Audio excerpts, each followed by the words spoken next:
5 formas inadequadas de alongar. Vamos para a prática, vamos ver na prática acontecendo. Que tal?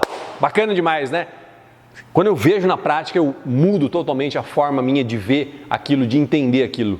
Então, vamos mergulhar nessa experiência. Meu nome é Eduardo Ayub, eu sou especialista em desempenho físico, sou fisioterapeuta, personal trainer e coach, treino homens acima dos 40 anos para saírem do sedentarismo absoluto e entrarem em forma.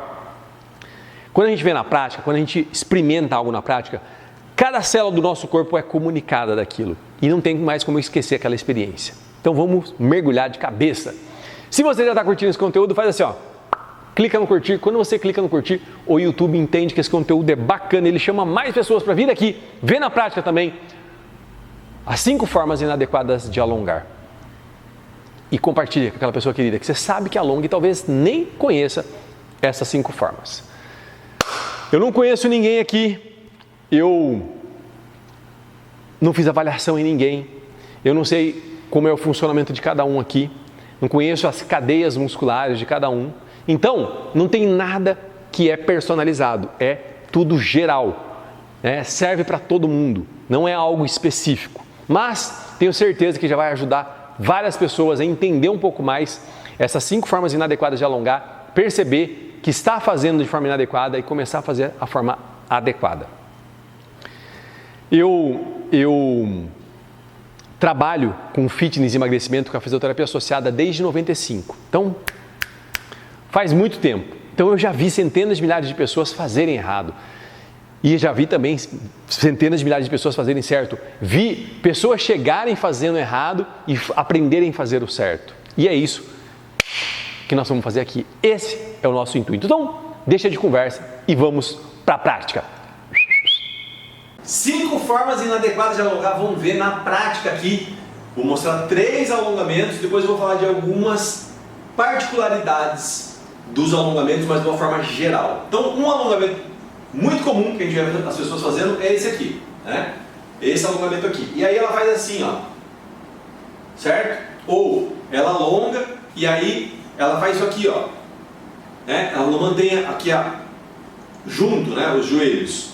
Isso é importante porque eu direciono aonde exatamente eu quero alongar. Quando eu faço isso, eu perco a tensão do músculo que eu quero alongar, tá? E aqui também, quando eu faço isso aqui, né, quando eu faço isso, eu perco a tensão no músculo que eu quero alongar. Então, não é dessa forma a forma mais adequada de fazer esse alongamento, por conta disso. Eu vou mostrar depois.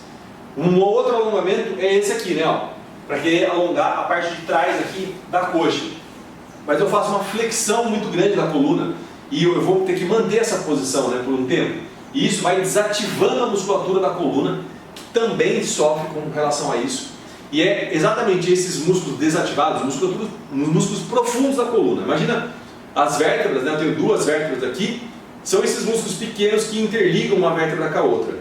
E eu vou desativando essa musculatura. E é esse músculo que consegue estabilizar a coluna. Por isso que muitas vezes a pessoa trava a coluna, porque essa musculatura não está mais respondendo como deveria. E um outro alongamento é o alongamento para peitoral, que a pessoa faz assim, né? Ó, apoia aqui e faz isso aqui, ó.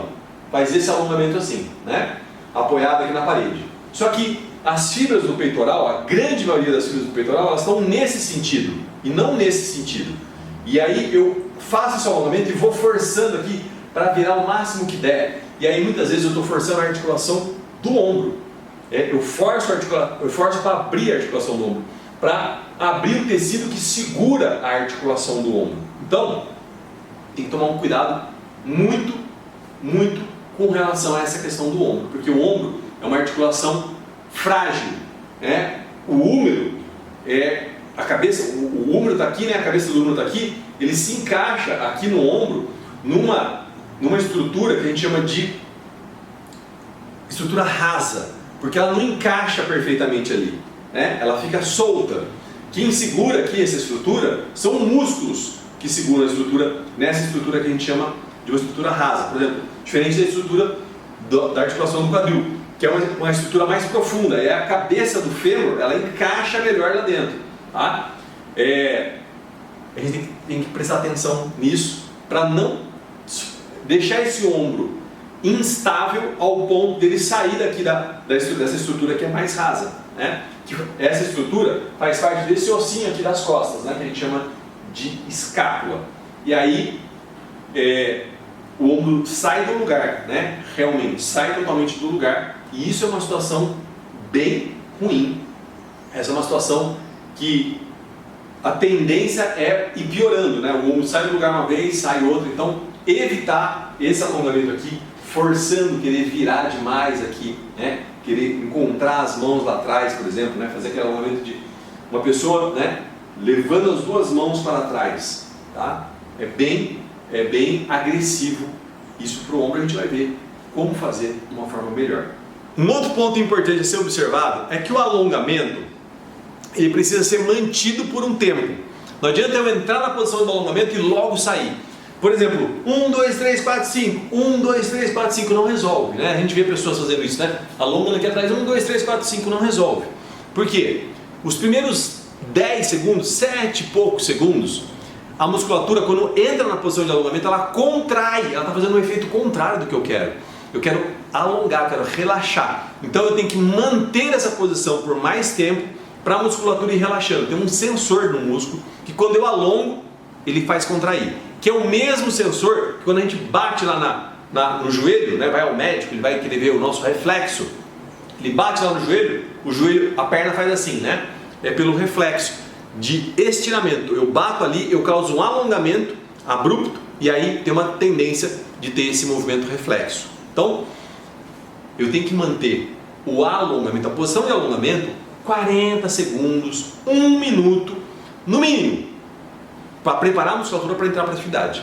Agora, quando eu quero realmente ganhar, ter um ganho ali, pensando em uma postura corporal inadequada, ou num alongamento que está muito ruim mesmo, eu tenho que manter por 1 minuto e meio, 2 minutos, 3 minutos. E aí é muito específico para cada cadeia muscular. Então, vamos cuidar do tempo que eu mantenho aquele músculo em alongamento, porque isso faz total diferença, como diria Philippe Souchat, é o tempo de fluagem do tecido. E aí não é só o músculo que está sendo alongado, é o tecido conjuntivo também, que é o tecido que envolve o músculo,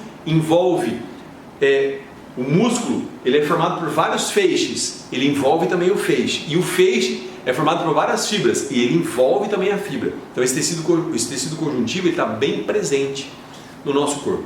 Um outro ponto importante é o soquinho.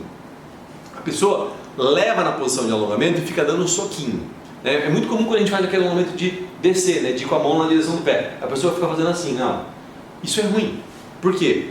Cada vez que eu faço isso, eu estou estimulando esse reflexo que eu acabei de falar e fico contraindo a musculatura, né? O tempo todo.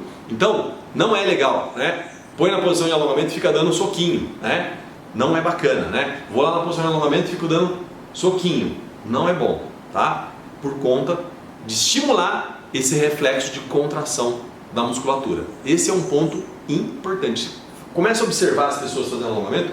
Várias pessoas fazem alongamento dando soquinho. E como eu falei, é muito comum nesse alongamento aqui, a pessoa desce e fica fazendo assim, ó. Tá? O que vai acontecer? Não vai conseguir alongar, né? É terrível. Cada vez que eu faço isso, eu estimulo a contração da musculatura. Então vamos lá fazer o alongamento do quadríceps, da musculatura da frente da coxa que a gente mostrou em pé lá, né, que a pessoa abre o joelho, que joga para trás. Então eu vou deitar de lado, essa mão vai embaixo da cabeça e aí eu vou alongar aqui, ó, coluna estabilizada o tempo todo, esse joelho aqui em cima, e aí assim eu consigo alongar essa musculatura da melhor forma possível. E cuidado para não abrir o joelho aqui, senão dá na mesma do que fazer em pé, tá? Então essa é a forma que a gente utiliza para fazer esse alongamento. O peitoral eu mantenho essa posição deitado aqui de lado e vou alongar aqui, ó. Você percebe que a mão não está aqui? Na direção aqui, ó, na horizontal, ela está aqui, ó. Na diagonal eu consigo alongar essa musculatura que está a grande maioria das fibras dessa musculatura do peitoral, ela está na diagonal. Então eu consigo alongar a grande maioria das fibras do peitoral nessa posição. E em vez de alongar indo lá com a mão no pé, que é muito comum, eu vou alongar aqui, ó. Eu vou deitar e achar um lugar numa parede e coloco minhas pernas lá em cima, posiciono bem meus pés, né? Trazendo eles na minha direção, bumbum apoiado, que é muito comum não apoiar o bumbum, tá? E aí aqui eu consigo fazer o alongamento da musculatura de trás da coxa, tá? Sem fazer a flexão da coluna. Então tá aí as 3 posições que eu mostrei inadequadas, como fazer o adequado. Visto! Agora sim, já sei como é a forma inadequada e como que é a forma adequada. Agora eu decido como que eu vou fazer. E como eu sempre falo aqui, não adianta vir aqui, pega todas essas informações, pega todos esses conhecimentos e não coloque em prática. Não vai resolver nada. Até conta no almoço de família, até conta no happy hour da empresa, mas não implementa no dia a dia, na prática. Não vai resolver. Então vamos aplicar. Se fez sentido, naturalmente, né? Se fez sentido, coloque em prática. Assim, ó. Comenta aqui, porque eu sou super curioso. Comenta aqui como é que foi para você, o que você achou, o que você já conhecia, o que você não conhecia, o que foi uma super novidade. Comenta aqui para eu saber. O que você não gostou, comenta. A gente vai trocando ideia. E curte, porque quando você curte, você dá a oportunidade de outras pessoas terem acesso a todas essas informações. Curte, é uma forma de contribuir com as outras pessoas. E se você não está seguindo ainda, comece a seguir para não perder conteúdos bacanas como esse. Talvez, só talvez, você tenha pensado em alguém. Nossa, fulano tinha que estar aqui ouvindo tudo isso. Então compartilha com essa pessoa agora. Compartilha para ela poder ter acesso a tudo isso. Tenho certeza que ela vai ser grata a você. Vamos fazer acontecer? Vamos começar a alongar da forma adequada? Não correr risco à toa? Fazer o que tem que ser feito? Porque depois que machuca, aí fica muito mais difícil de recuperar e tem algumas lesões que são irreversíveis. Por exemplo, um desgaste na articulação é irreversível, não tem mais o que fazer. Como eu já disse aqui em outros momentos, dói meu coração quando chega uma pessoa para eu atender e ela já vem com uma lesão que não tem como fazer mais e poderia ter sido prevenido e não foi. Então, vamos fazer. Se fez sentido, há 5 formas de alongar, mas da forma adequada. Vem comigo, fica a dica. Valeu!